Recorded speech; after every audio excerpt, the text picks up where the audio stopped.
There's also the way in which this, of course, affects women, right? So when we're thinking, and people who can have kids. So when we're thinking about with the anti-abortion laws or violations of someone's human rights or your religious rights. So she has a good chapter in the book about how women's healthcare and healthcare in general often gets severely undermined by this expansion of religious liberty to include the ability to turn patients away because certain forms of care, whether it's abortions or medications that could induce abortions, are seen as immoral, so we don't do them.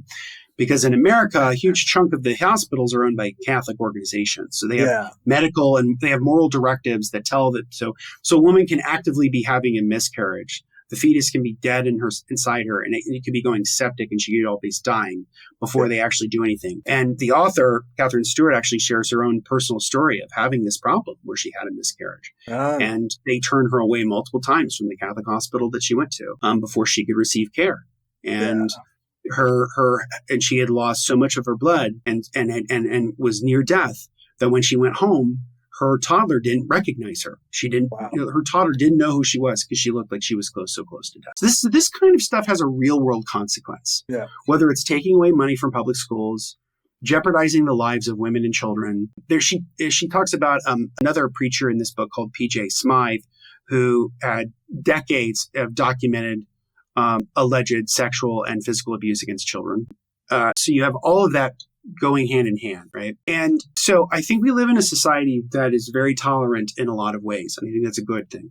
But sometimes we become so tolerant that we tolerate intolerance, that we tolerate these people who are seeking to undermine the liberal sort of broader democratic project, which they shouldn't. They get to twist the language in a way that makes people who are tolerant believe that, oh, well, we have to let them have this extra privilege or else we're being the bad guys.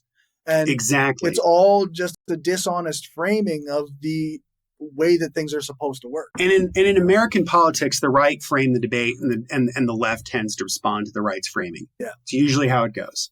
And that's been a challenge. I mean, I think that with abortion, they have reaped what they've sown in the sense that you've had multiple states now approve laws or referendums that support a woman's right to choose.